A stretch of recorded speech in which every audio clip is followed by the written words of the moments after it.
오늘 본문은요, 성경에 있어서 너무 유명한 사건 중에 하나입니다. 떡 5개하고 물고기 2마리를 가지고서 수천 명의 사람을 먹이신 사건이에요. 그래서 한자어로 이걸 뭐라고 하냐면 오병이어라고 얘기합니다. 오병이어. 교회 다니신 분들은 너무나 잘 아실 거고, 또 신앙생활 한 지 얼마 안 되신 분들도 이런 이야기는 한 번씩은 들어보셨을 수도 있을 것 같아요. 그래서 이 오병이의 사건인데요. 사실 이제 성경책에, 신약 성경책에는 복음이라고 붙은 성경이 4개 있지 않습니까? 마태, 마가, 누가, 요한복음 4개의 복음이 있는데, 이 4개의 복음은요, 각각 다른 관점을 가지고 성경을 기록을 좀 했고요. 또 그리고 그 성경을 받아서 읽는 사람의 대상도 좀 다르게 생각을 했었어요. 그러다 보니 큰 흐름과 내용의 주제는 같긴 하지만 그래도 좀 다양한 그런 요소들이 있거든요. 예를 들면 이런 거죠. 요즘도 어떤 사건이 발생하면 그 사건을 어떤 신문사에 어떤 기자가 취재하느냐에 따라서 내용이 달라지잖아요. 그렇게 생각하시면 좋습니다. 그래서 이 오병이어가 기록이 되어 있는데요. 마태, 마가, 누가, 요한복음 4개 복음이라고 말씀드렸는데, 이 4개 중에서 마태, 마가, 누가복음 3개 복음은 그나마 관점이 좀 비슷합니다. 시간의 흐름도 비슷하고 관점도 비슷해요. 그래서 얘네들을 뭐라고 부르죠? 공관복음이라고 부릅니다. 공통된 관점을 가지고 있는 복음이라서 공관복음이라고 하고, 요한복음은 좀 이 색과는 좀 달라요. 그래서 특정한 시기, 특정한 예수님께서 하신 말씀, 사건들이 조금 집중이 되어 있습니다. 그래서 이렇게 성경을 연구하는 분들이 보면, 연구하신 결과를 보면 마태복음하고 요한복음은요, 일치하는 내용이 한 10% 내용 정도밖에 안 된다고 할 정도로 그렇게 다른 내용을 담고 있어요. 그러니까 전체 마태, 마가, 누가, 요한복음 4복음서가 전체 통일된 사건을 기록되는 건 굉장히 드문 케이스죠. 그런데 그 중에서 이 오병이어는요, 마태, 마가, 누가, 요한복음에 모두 다 기록된 사건이에요. 마태, 마가, 누가, 요한복음에 모두 다 기록된 사건이란 얘기는 그만큼 당시 사람들에게도 굉장히 임팩트 있었던 그런 사건이고, 또 그 후에 예수님을 믿는 사람들에게, 그리스도인들에게도 큰 영향을 준 사건이라는 거죠. 떡 5개, 물고기 2가지 가지고서 수천 명의 사람들이 먹었다. 이렇게 얘기하면 이렇게 속으로 생각하시는 분들도 있을 거예요. 아니, 어떻게 그게 가능하냐? 어떻게 오병이어가 가능하냐? 말이 안 된다, 이거는. 그러면서 이렇게 생각하시죠. 그 성경에 있는 많은 얘기들이 예수님을 좀 이렇게 강조하기 위해서, 신격화하기 위해서 좀 과장하고, 예수님의 능력을 좀 과장하게 해서 표현하고, 또 어떤 분은 설마 5천 명 됐겠냐, 5천 명이 어떻게 왔냐, 이런 얘기도 하고, 이런 얘기들 하시는 분들이 있어요. 이런 분들은 이제 성경을 이건 신화나 아니면 어떤 교훈을 위해서 만들어낸 이야기로 생각하고 싶으신 거죠. 그리고 그나마 조금 100번 양보해서 이게 오병이어가 실제로 일어난 사건이라고 하는 그런 분들은요, 합리적인 그런 설명을 찾고 싶어 하시죠. 우리 성경 볼 때 그런 합리적이고 이해하고 납득될 만한 그런 설명을 찾고 싶은 그런 마음들이 생기지 않습니까? 그래서 이런 사람들은 합리적인 그런 이유를 찾으려고 하는 분들은요, 이 많은 사람들이 이 오병이어가 보리떡 5개, 물고기 2마리가 어린 소년이 드린 그런 도시락이다, 가져온 도시락이다, 이런 얘기 좀 들어보셨잖아요. 그래서 원래는 그 많은 사람들이 그런 생각이 없었는데, 어린 소년이 자신의 것을 이렇게 내어놔서 희생하는 걸 보니까 그걸 보고 감동해가지고 다들 자기가 가지고 왔던 거 주섬주섬 꺼내가지고 나눠 먹었다, 이런 얘기들 합리적으로 설명하시는 분들이 있습니다. 어떻게든 이해할 수 있는 방식으로 성경을 설명해 보려고 하는 그런 시도를 하시는 거죠. 근데 여러분, 제가 여기서 분명하게 한 가지 말씀드리고 싶은 게 있습니다. 성경을 우리가 잘 배우고 성경의 말씀을 잘 이해하려고 하는 시도는 참 좋은 시도입니다. 그런데 여러분, 성경을 이해하려고 하는 그런 시도는 좋지만 이해할 수 있는 것만 믿는다고 한다면 그거는 믿음이 아닙니다. 이해할 수 있는 것만, 내가 납득할 수 있는 것만 믿는다면, 받아들인다면 그건 믿음이 아니라는 거예요. 올해 사역훈련하면서 읽었던 책 중에 좀 어려운 책이 하나 있어요. 교회의 소명이라는 책이 있는데 여러분께 추천드리진 않습니다.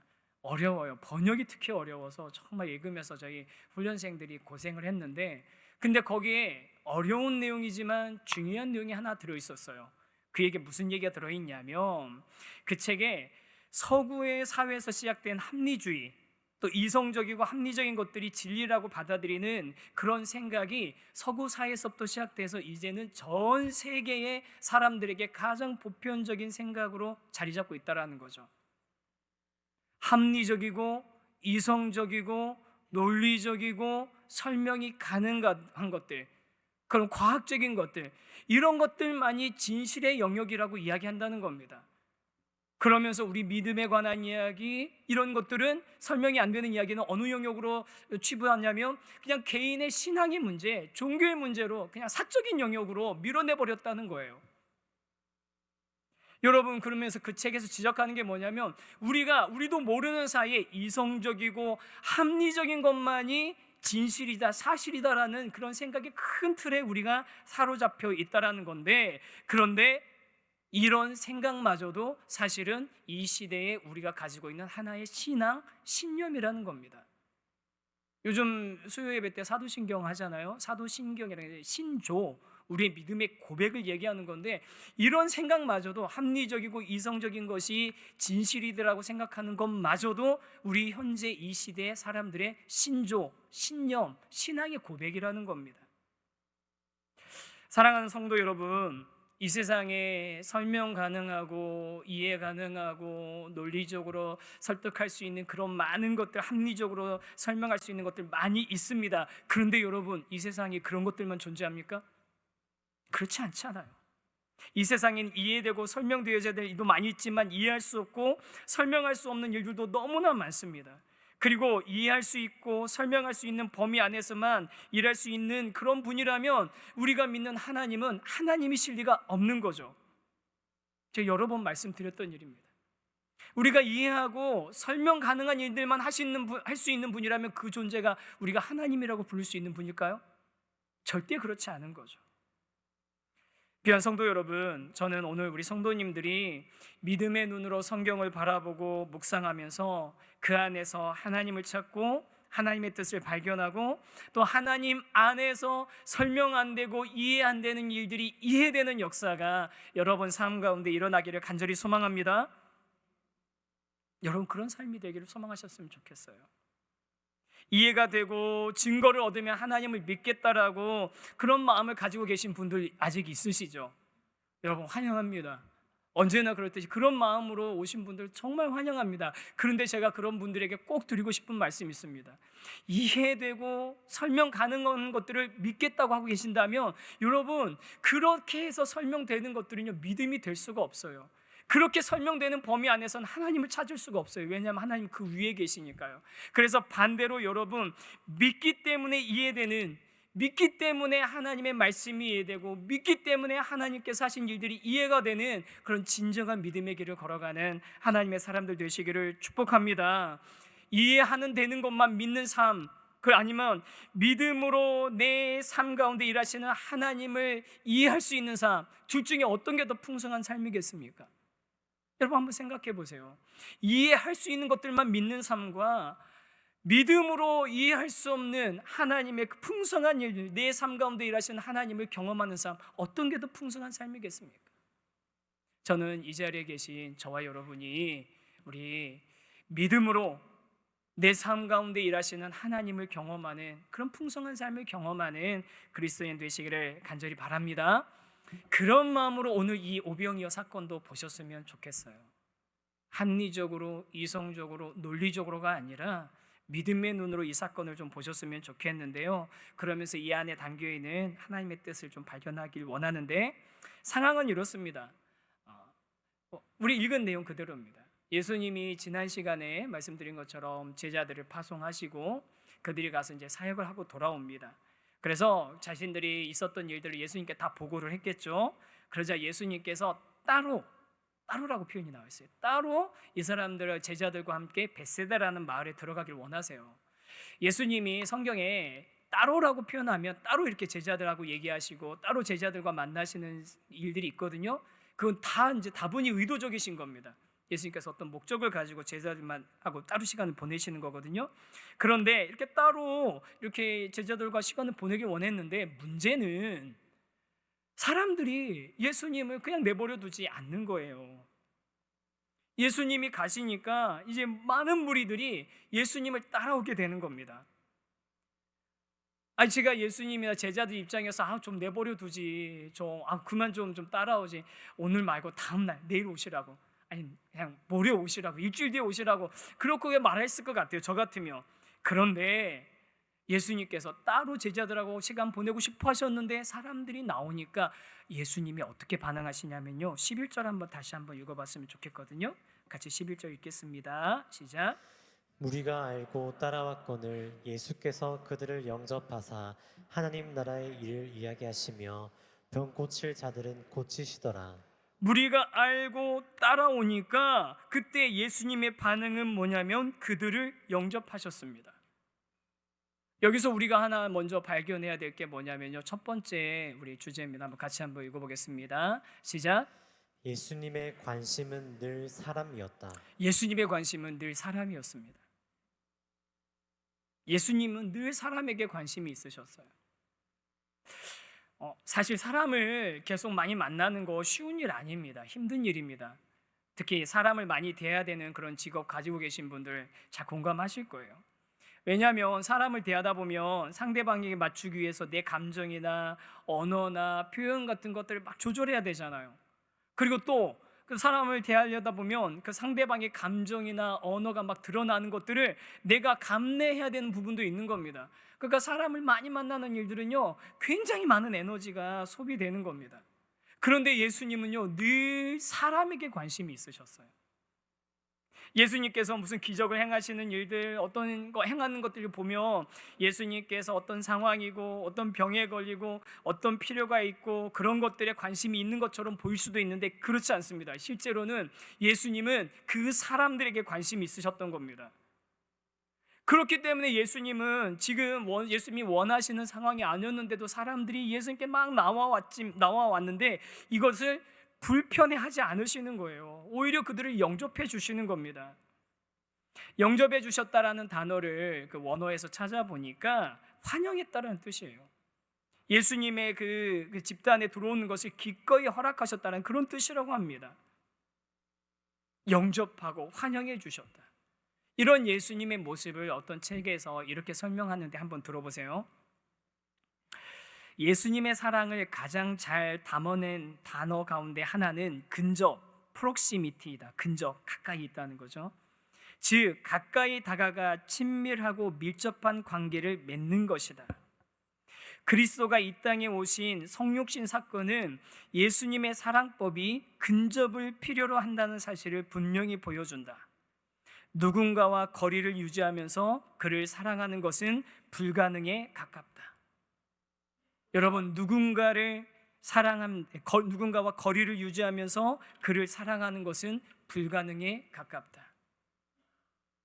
예수님은 근접성, 예수님의 예수님을 가장 잘 담아낸 단어 중에 하나가 근접이랍니다.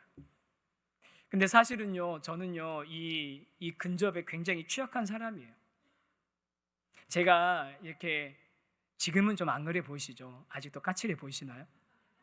제가 좀 자신 없는데, 제가 지금은 좀 그래도 많이 좋아졌는데 사실은 제가 허락하지 않은 이 경계 안에 사람들이 훅 들어오는 걸 굉장히 불편해하는 사람이었어요. 정말 제가 그런 사람이었습니다. 제가 연애하고 결혼하고 했을 때 아내가 그 부분에 대해서 굉장히 좀 주의를 많이 주고 그랬었거든요. 본능적으로 사람들과의 거리를 좀 이렇게 두는 게 편한 사람인 거죠. 그래서 이제 주일날 예배 끝나자마자 도망치듯이 인사 하나 하시고 가시는 분들 계시죠? 여러분 괜찮습니다. 제가 그 마음을 이해를 합니다. 정말 진짜 제가 이해해요. 왜냐하면 제가 그 사역 안 하고 잠깐 쉴 때, 그때 교회 다닐 때 그 교회에서 제일 먼저 나간 사람이 저였어요.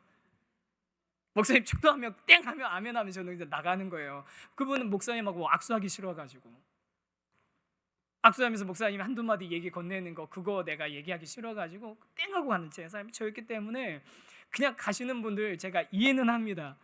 그런데 가끔씩 손은 한번 잡아주시죠. 가끔씩 한번 인사는 하시죠. 저도 노력하고 있는데 그런 사람이었어요 제가. 그런데 여러분 저도 그렇고 특히 우리 순장님들도 그렇고 우리 교사들도 그렇고 영혼을 맡은 자리에 있으신 분들 저 잘 스스로에게도 하는 얘기입니다. 사랑하는 우리 성도 여러분, 우리 귀한 우리 리더 여러분, 우리 사람에게 관심 갖는 저희들이 되길 원합니다. 우리 사람에게 관심 가지십시다. 제가 사실 굉장히 일 중심적인 사람이거든요. 굉장히 일 중심적인 사람이에요. 일이 일어나고 있으면 그 일이 돌아가는 게 보이지 사람이 잘 안 보이는 사람이에요. 그래서 정말 진짜 사람 보일 수 있게 해달라고, 사람에게 관심 갖게 해달라고 막 정말 기도 많이 하고 노력하고 애쓰면서 지금 이렇게 조금씩 바뀌고 있는 중입니다. 근데 참 감사하게 제가 그런 성향이어서 그런지 반대로 우리 교회 순장님들 또 우리 교사들 보면 반대로 이렇게 사람들에게 참 관심이 많으세요. 어쩌면 그렇게 사람들에게 관심 많으신지. 그런데 우리 귀한 순장님들, 저도 그렇고 우리 그렇게 사람들에게 관심 가지고 정말 한 영혼에 관심 가지고 그렇게 그 영혼을 위해서 주님께서 바라보고 그 영혼들을 환영하셨던 것처럼 그 사람을 바라보고 사람을 환영할 수 있는, 그 사람에 관심 가지고 그 사람을 사랑할 수 있는 그런 저와 여러분 되기를 간절히 원합니다. 정말 그렇게 됐으면 좋겠습니다. 우리 유치부가 지금 지난 어제부터 성경학교 하고 있거든요. 어제 저녁에 바이블 파티라고 해가지고 모여서 막 행사하고 저녁에 내려갔더니 초등부에서 와 제가 깜짝 놀랐어요. 저 클럽 안 가봤는데 클럽이 이런 곳이겠구나 알 수 있었어요. 안 가봤는데 아마 이러겠지 생각할 정도로 막 그 안에를 정말 너무 잘 준비를 해놓으신 거예요.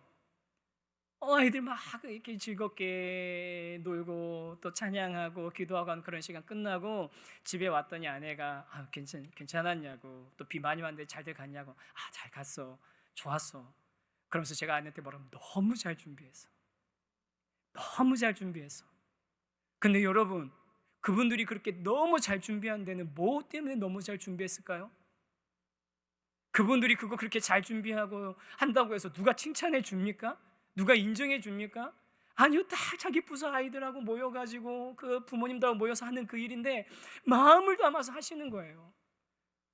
그 영혼들, 어린 영혼들, 그 한 영혼들, 그 아이들 기쁘게 하고 그 어린 한 영혼이 정말 평생에 남을 성경학교 만들기 위해서 그렇게 정말 철저하게 준비를 하셨더라고요.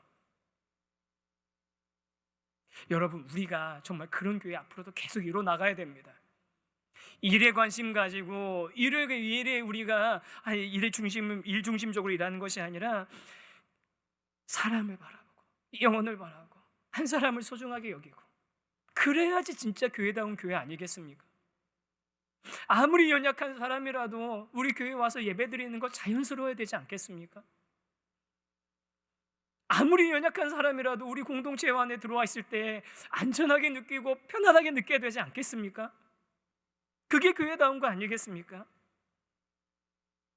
정말로 교회다운 교회 되기 위해서는 사람에게 관심 가져야 됩니다. 연약한 자에게 관심 가지고 작은 자에게 관심 가지는 거, 그 한 사람을 주님의 눈으로 볼 수 있는 그런 교회가 진짜 주님이 기뻐하시는 교회인 겁니다. 일만성도 파송운동 이제 준비했던 과정들 기억하시는 분들 계실 거예요. 이제 29명의 목회자들이 1년 반 정도 되는 시간 동안 이제 막 준비하고 막 하면서 여러 가지 일들 했죠. 회의도 많이 하고. 그런데 어느 날 한 번은 이제 이찬수 목사님하고 만나서 회의하는 시간이었어요. 근데 그날 이찬수 목사님이 제가 그 사역 전체로 분당 우리 교회 사역 12년 전체로 봤을 때 손꼽힐 정도로 불같이 화를 내셨어요. 불같이 화를 내셨는데 제가 그날 굉장히 생생하게 기억이 나거든요. 사실 그때가 어떤 시기였냐면 코로나는 해결될 기미가 안 보이고 성도님들도 우리 목회자들도 다들 불안해하고, 특히 성도님들 중에는 이런 상황에 무슨 분립개척이냐 이런 이야기도 들리고, 뭐 29명 중에서 내부에서 발탁된 목사나 외부에서 선발된 목사님이나 뭐 이러나 저러나 상관없이 다 모르는 건 매한가지다라고 그런 얘기들도 나오고, 뭐 다들 막 그냥 그 안개 속을 걷는 것처럼 오리무중인 것처럼 그런 시기인데, 그런데 그때 만나가지고 다들 막 혼란스럽고 뭘 어떻게 해야 되나 그러면서 막 해야 될 것들 막 고민하고 그러는 시기인데 오셔가지고 뭐라고 했냐면, 예수님, 이찬수 목사님께서 예수님은 늘 사람한테 관심 가지고 있는데 당신들은 지금 도대체 어디에 관심 가지고 있는 거냐고, 당신들 지금 신경이 도대체 어디에 가 있냐고, 장소가 그렇게 중요하냐고, 뭐가 그렇게 중요하냐고, 사람 없는데 교회가 되는 거냐고 막 호탱을 치시는데 너무 막 뜨끔한 거예요.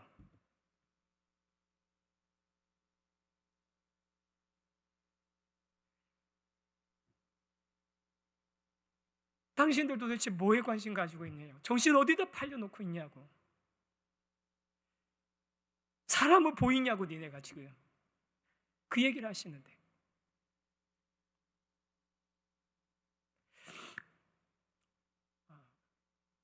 성도 여러분, 특히 우리 리더에 계신 분들, 영혼을 맡은 분들, 사람에게 관심 가져야 됩니다. 정말 사람한테 관심 가져야 됩니다.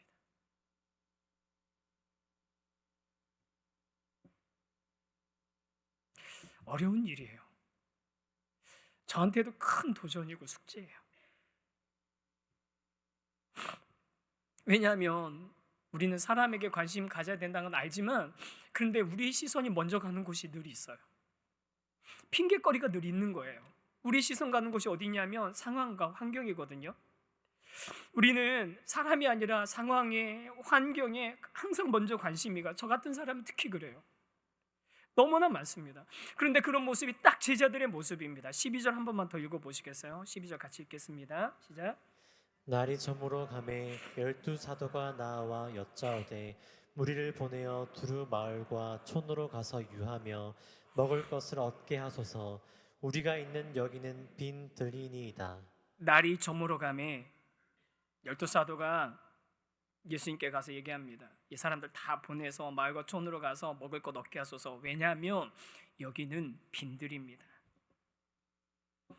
아마 사람들 몰려들 때부터 제자들 신경이 곤두서 있었을 거예요. 시간 지나면서 저기 사람들 너무 많이 모였는데 이거 어떡하지? 예수님한테 막 와서 누가 기도해 달라고 병 고쳐 달라고 그러고 막 그럴 때마다 저 같으면 그랬을 거예요.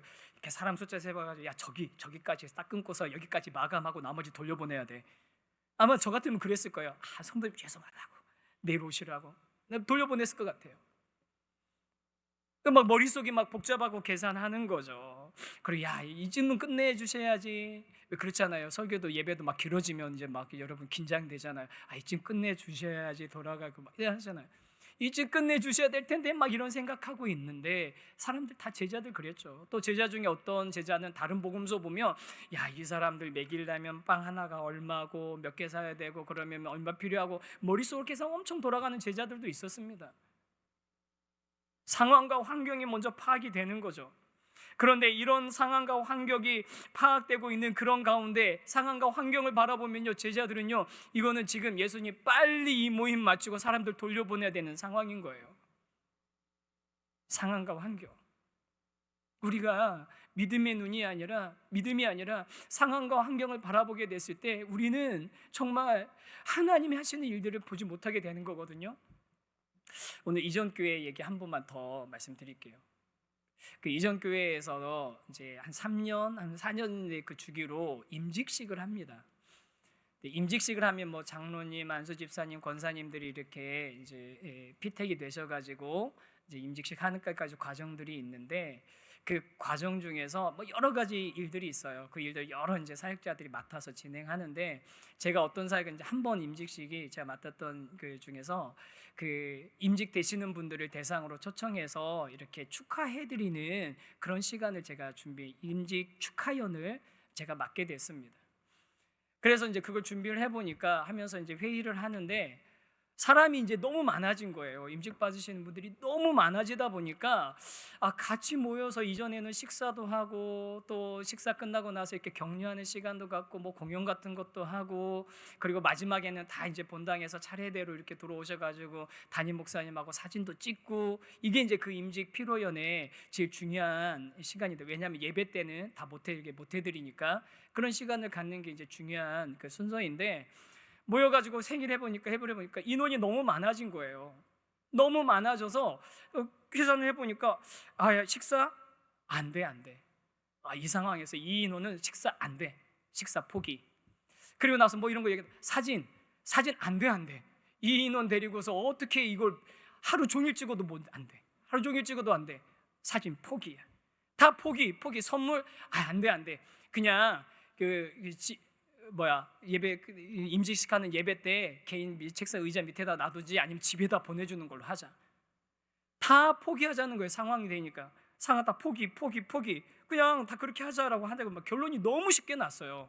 왜냐하면 그 인원을 다 할 수가 없다라는 걸 누구나 다 인정하니까요. 그 안에 있던 회의하는 사람들이나 담임 목사님이나 똑같이 다 인정하는 상황이에요. 그래서 다 포기 하고서 회의 끝나려고 하는데 그때 이천수 목사님이 아쉬워하는 거예요.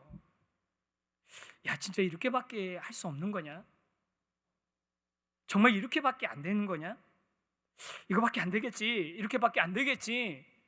그러면서 계속 그래도 평생 한 번 하시는 임직인데 교회가 너무 커진 것 때문에 이분들 정말 축하받아야 되는 자리인데 축하받지 못하고 그냥 이렇게 하는 거 너무너무 아쉽다. 이 아쉬움을 계속 이렇게 표현하시는 거죠.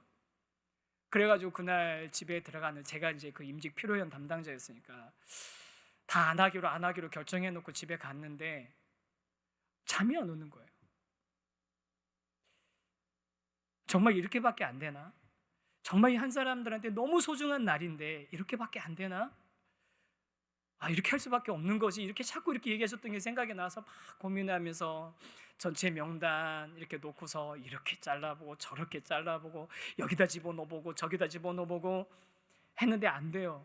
안 되다가 그 당시에 교구가 이제 한 18개 교구, 20개 교구 정도 되고 총 4개의 팀으로 나눠져 있었거든요. 교구 팀별로 해가지고서 인원을 좀 대충 이렇게 계산하니까 얼추 비슷하게 4개 팀이 비슷하게 나오는 거예요. 왜 꼭 한 군데서 다 모여서 하려고 그래? 나눠서 하면 안 되나?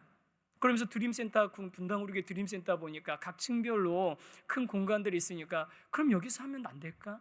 하면서 이렇게 머리를 써가지고 4군데 공간에서 동시에 같이 임직 피로연이 열리고 그리고 각 팀들이 한 8명에서 10명의 사역자들이 각각의 공간에서 똑같은 이 프로그램 가지고서 진행을 하고 하면 되겠다. 한 가지 이제 과제만 남은 거예요. 그럼 사진은 어떻게 하냐? 네, 사진은 한 가지 방법밖에 없어요. 이찬수 목사님이 계속 이 4군데 공간을 돌아다니면서 찍으시는 거예요. 그래서 정리해가지고 이메일 보냈습니다. 그랬더니 다음날 아침에 목사님 보자고 그러시더라고요. 이렇게 하면 어떻겠습니까? 그랬더니 그러면서 제가 목사님 근데 대신 목사님 한 공간에 한 30분씩 4개면 한 2시간 정도는 목사님 이거 다니시면서 하셔야 되는데 괜찮겠습니까? 그랬더니 목사님 그것보다 더한 것도 할 수 있다. 그것보다 더한 것도 할 수 있다. 그러면서 실제로 그때 그렇게 했거든요. 4개 공간에서 같이 진행되고 목사님 옆에 비서처럼 한 사람이 무전기 들고 돌아다니면서 자, 몇 층 됐습니까? 지금 뭐 하고 있습니까? 하면 막 주고받으면서 어떤 팀은 시작할 때 가서 사진 찍고 그 다음 팀 프로그램 진행하고 어떤 팀은 3번째 순서 지나고 들어가서 사진 찍고 어떤 팀은 끝날 때쯤 가서 사진 찍고 다 진행되고 나서 마지막에 가서 사진 찍으시고 그렇게 했습니다. 여러분은 상황과 환경을 볼 때는 너무 안 되는 게 뻔해요. 다 그냥 안 된다고 결론을 내렸어요. 그런데 상황이 아니라 환경이 아니라 사람을 보니까 예수님이 그랬던 것처럼 사람을 보니까 우리가 처한 상황이나 환경에 지배되지 않고 이성적이고 합리적인 사고에 머무르지 않고 그것을 뛰어넘게 하시는 하나님 그리고 우리를 통해서 일하시는 하나님을 경험하게 되는 것입니다. 사랑하는 성도 여러분, 저와 여러분이 그리스도인으로 이 땅에서 살아가면서 그렇게 상황과 환경이 아니라 하나님께서 바라보신 그 사람을 바라보면서 하나님께서 일하시기를 기대하고 우리의 이성과 합리적인 사고를 그 범주 안에서만 하나님이 일하시는 것이 아니라 그것을 뛰어넘어서 일하시는 크신 하나님의 능력의 하나님을 경험하시는 저와 여러분의 삶이 되기를 간절히 원합니다. 정말로 우리가 그런 하나님을 경험했으면 좋겠어요. 그런데 여러분, 그렇게 그런 하나님을 경험할 때 우리가 반드시 거쳐야 되는 과정이 있습니다. 그게 뭐냐면 두 번째입니다. 두 번째 주제 한번 읽겠습니다. 시작.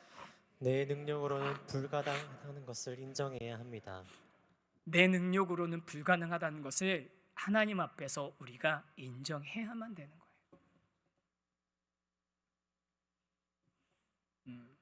지난 일주일 동안 이 오병이어를 계속 묵상했거든요. 사실 이제 이렇게 유명한 본문은 설교하기가 참 어려워요. 왜냐하면 우리 신앙의 선배님들이 정말 주옥 같은 설교들을 이미 다 하셨기 때문에 뭐 새로 나올 것도 없습니다. 그래서 이렇게 묵상하고 있는데, 오병이어 묵상하는데 자꾸 그 오병이어 먹었던 군중들 중에 한 사람이 내가 한 사람이었으면 어떤 마음이었을까 하는 생각이 좀 드는 거예요. 그러면서 내가 예수님한테 갈 때 예수님이 밥 주실 거 기대하고 갔을까? 아닐 것 같은 거예요. 예수님이 그냥 하시는 말씀 듣고 싶고, 또 예수님께서 내 문제 해결해 주시길 바라면서 갔지, 예수님이 나한테 밥 줄 거 생각 안 했을 것 같아요. 아무런 기대 없이, 밥 주는 거에 대해서는 기대 없이 그냥 갔는데, 그러면서 끝날 때 저도 생각 기다렸을 것 같아요. 이제쯤 돌아가야 되나? 지금쯤 마무리하고 가야 되나? 뒤에 별일 없겠지? 하면서 이렇게 돌이키려고 하면서 아마 속으로는 계산했겠죠. 아침에 만들었던 빵 중에 몇 개 남았을까? 가다가 맛있는 집 있으면 외식할까? 저희 집 아이들이 제일 좋아하는 얘기 중에 하나, 나가다 오늘 외식할까? 그럼 막 눈이 이렇게 막 좋아지거든요. 외식하자고. 그러면 메뉴도 참 독특한 것도 먹어요, 우리 아이들이. 지난번에 저희 아이들이 큰아빠가 와가지고, 야, 니들 오늘 맛있는 거 사줄게 오랜만에. 그랬더니 뭐 피자 사줄까, 스파게티 사줄까 그랬더니 애들이 곱창 사주세요. 뭐 그런 애들이거든요, 저희 애들. 뭐 저녁에 막 스트레스 받으면 닭발 먹자 그러고, 그러니까 뭐 외식 너무 즐겁잖아요, 상상만 해도. 그러니까 저녁 가면서 야, 오늘 저녁 뭐 먹을까? 뭐 이런 생각하면서 기대도 안 하고 있었을 것 같아요. 그런데 예수님께서는요, 그 기대하지 않았던 사람들을, 그들에게 양식을 주십니다. 굶주린 배를 가지고 돌아가는 것을 불쌍히 여기셨던 거예요. 목자 없는 양같이 기진하고 영적으로나 육적으로나 그렇게 굶주린 상태에 있었던 그 백성들을 너무나 소중하게 여기시고 외면하지 않으셨던 거죠. 그래서 예수님이 제자들의 하신 오도가 뭡니까? 13절 상반절 한번 읽어보겠습니까? 한번 같이 읽어보겠습니다. 시작.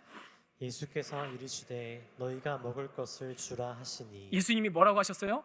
너희가 먹을 것을 주라. 난리 났죠, 제자들. 너희가 먹을 것을 주라. 아니, 예수님 눈치가 없으신 것도 아니고 우리 뭐 없는 거 뻔히 아시잖아요, 예수님.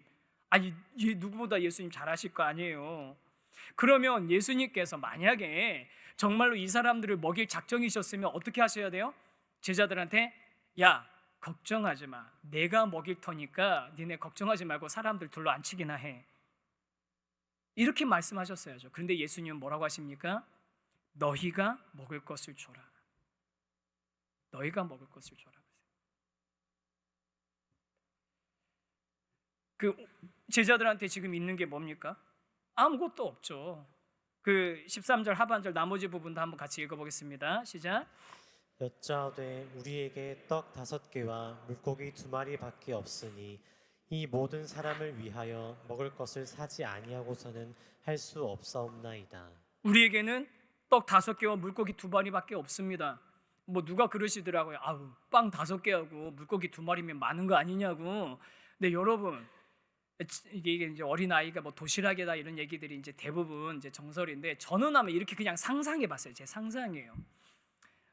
예수님한테 간다니까 어떤 엄마가 애한테 주는 거예요. 야, 이거 가서 예수님하고 제자들 내 보니까 맨날 집도 없고 맨날 여기저기서 이렇게 하시던데 이거 좀 가서 드시라고, 이거 줘라. 야, 더 있으면 더 주고 싶은데 우리 집에 있는 거 이거밖에 없어. 5개하고 2개밖에 없어. 이거 예수님 제자들한테 갖다 주고 와. 해서 아마 갖다 줬을 수도 있을 것 같아요. 이거 상상입니다, 저의. 그러니까 그거 받아쓴 제자들은 이거 보고서 어떻게 생각했겠어요? 야, 이걸로 남자 12명, 예수님까지 13명 어떻게 먹지? 이걸로 어떻게 먹지? 우리가 가지고 있는 거 이거 전부 다인데 이걸로 어떻게 하지? 그런 생각하고 있는데, 그런데 예수님께서 뭐라고 하시냐면 너희가 먹을 것을 주라는 거예요. 너희가 먹을 것을 주라. 그래서 제자들이 하는 얘기가 뭡니까? 예수님, 이거밖에 없습니다. 이거밖에 안 됩니다. 우리가 가지고 있는 자원, 우리가 가지고 있는 능력, 우리가 동원할 수 있는 거 딱 이게 전부입니다. 이거밖에 없습니다라고 이거 가지고 그냥 예수님 앞에 있는 그대로 가지고 나갑니다. 여러분, 그런데 여러분, 그렇게 이것밖에 없습니다 하고 가지고 나갔을 때 어떤 일이 일어납니까? 내가 가지고 있는 게 이것밖에 안 되고 내가 가지고 있는 자원이 이것밖에 안 되라는 걸 인정하면서 주님 앞에 나갈 때 그때 어떤 일이 일어납니까? 너희가 먹을 것을 주라고 하신 그 예수님의 말씀대로 그 가져온 그것을 통해서 그 수없이 많은 사람들이 배부르게 먹는 놀라운 역사가 일어난 줄 믿습니다. 사랑하는 성도 여러분, 우리가 내 능력과 자원의 부족함을 있는 그대로 인정하고 주님 앞에 나갈 때 전능하신 하나님의 역사가 일어나는 것을 경험하는 그런 기회가 될 줄 믿습니다. 내가 가지고 있는 능력이 부족하고 내가 가지고 있는 자원이 한정되라는 걸 인정할 때 하나님의 전능하심이 드러나는 거예요. 여러분, 신앙생활이 여러 단계가 있습니다. 구원은요 단번에 이루어지는 거지만 신앙 인격의 성장이나 이런 것들은 과정은 단계들이 있거든요. 그런데 신앙의 초기 단계에서 일어나는 일이 뭔지 아세요? 하나님에 대한 확신이 신앙의 초기는 일어나지 않아요. 여러분, 아직 하나님에 대한 확신이 없는 분들 괜찮습니다. 초기 단계는 일어날 수 없어요. 초기 단계에 일어나는 게 뭐냐면요, 신앙생활의 과정 중에서 하나님에 대한 신뢰가 일어나는 게 아니라 나의 무능에 대한 인정이 일어나는 겁니다. 내가 무능한 존재라는 것을 인정할 때 그게 신앙으로 발전이 되는 거예요. 내가 내 인생의 문제를 해결할 수 없고, 내가 내 건강의 문제 해결할 수 없고, 내가 내 자녀의 문제를 해결할 수 없고, 내가 내 가정의 무게를 감당할 수 없음을 인정하고, 내가 가진 것이 이 상황에 비해서는 정말 초라하다는 것을 인정할 때 그제서야 전능하신 하나님의 능력을 기대는 그런 마음이 생기게 되는 겁니다. 우리 귀한 성도 여러분, 우리가 가지고 있는 것들이 부족하고 우리가 가지고 있는 것들이 한계가 있다는 것, 그 순간이 하나님의 전능하심을 경험할 수 있는 절호의 기회라는 것을 확신하시기 바랍니다. 내가 가지고 있는 이 초라한 것들, 이 상황에 비하면, 필요에 비하면 너무나 초라한 그것밖에 없음을 인정하고 감추지 않고 주님 앞에 나갔을 때 예수님께서 우리의 상상과 우리의 이성과 우리의 경험과 우리의 합리적이고 과학적인 사고를 뛰어넘는 그런 놀라운 일들을 저와 여러분의 삶 가운데 이루실 줄 믿습니다. 그리고 그 현장에서 예수님께서는요, 이 떡을 나눠주시면서 놀라운 것을 먼저 보여주세요. 마지막으로 이것만 하나 경험 봤으면 좋겠는데요, 16절입니다. 16절 한번 같이 읽겠습니다. 시작. 예수께서 떡 5개와 물고기 2마리를 가지사 하늘을 우러러 축사하시고 떼어 제자들에게 주어 무리에게 나누어 주게 하시니. 예수님께서 어떻게 하십니까? 떡 5개와 물고기 2마리를 가지고 하늘을 우러러 축사하시고 감사기도 하시고 떼어서 제자들에게 주어 무리에게 나누어 주고 먹게 하십니다. 예수님께서 굳이 제자들에게 너희가 먹을 것을 주라고 하신 이유를 제가 이제야 알겠어요. 예수님이 이걸 가지고서, 제자들이 가져온 그걸 가지고서 우리 가지고는 이게 답니다, 우리 한 게 이게 답니다라고 하니까 그걸 가지고 하늘 우러러 축사하시고 감사기도 하시고 떼어서 제자들에게 주어 무리에게 나눠주시거든요. 그런데 이거를요, 똑같은 이 누가복음 안에 22장 19절에 이 구절을 한번 보시면 좋겠어요. 누가복음 22장 19절 한번 읽겠습니다. 시작. 또 떡을 가져 감사하기도 하시고 떼어 그들에게 주시며 이르시되 이것은 너희를 위하여 주는 내 몸이라 너희가 이를 행하여 나를 기념하라 하시고. 이 장면이 뭡니까? 22장 19절 예수님의 최후의 만찬입니다. 똑같은 장면이 나와요. 예수님께서 감사하기도 하시고 떡을 가지고 감사하기도 하시고 그들에게 떼어서 그들에게 주시면서 이르시되, 똑같이 감사하기도 하시고 떼어서 그들에게 주시면서 똑같은 단어 쓰십니다. 이것을 먹으라고, 너희를 위해서 주는 내 몸이라고. 여러분, 그냥 우연이 아닌 거예요. 오병이어는 예수님이 이 세상을 위해서 자신을 다 내어주신 예수님의 그 생명의 몸, 생명의 양식, 생명의 떡, 다른 걸 먹어서는 다시 배고플 수밖에 없지만 한 끼 먹고 돌아서면 점심 뭐 먹었냐, 점심 먹고 돌아서면 저녁 뭐 먹어야 되는 게 우리 인생이지만 영원히 배고프지 않은 생명의 떡 되시는 예수님이시라는 것을 보여주신 사건이 바로 오병이어의 사건입니다. 사랑하는 성도 여러분, 우리가 우리의 가지고 있는 자원의 한계를 인정하고 하나님 앞에 나왔을 때, 우리 주님 앞에 나왔을 때 주님께서는 자신이 영원히 배부르지 않는 우리의 생각과 한계와 이성을 뛰어넘는 그런 능력의 하나님이시고 그런 놀라운 은혜와 사랑을 공급해 주시는 하나님이신 것을 드러내시고 실제로 그 떡을 먹게 하신 겁니다. 사랑하는 성도 여러분, 저와 여러분의 인생 가운데도 이런 오병이어의 사건이 일어나게 되기를 소망합니다. 여러분, 우리 가진 자원이 한정이 되어 있고 늘 상황과 환경에 우리 시선이 빼앗겨져 있어서 안 된다고, 할 수 없다고 그런 생각에 사로잡혀 있는 이 우리들에게 정말 생명의 떡 되신 예수님께서, 자신을 내어주신 예수님께서 우리의 상상과 우리의 이성과 우리의 경험을 뛰어넘는 놀라운 역사를 이루시고 그 예수님으로 말미암아 우리 인생이 정말로 새로운 힘을 얻는 그런 은혜가 저와 여러분의 삶 가운데 일어나게 되기를 간절히 소망합니다. 그래서 마지막 결론이 뭡니까? 먹고 다 배불렀더라. 저도 그렇고 우리 성도님들도 그렇고 예수님이 주시는 그 놀라운 생명의 떡으로 그 떡을 먹고 다 배불러지는, 우리가 가득 채워지는 그런 역사를 우리 삶 가운데 경험하게 되기를 원합니다.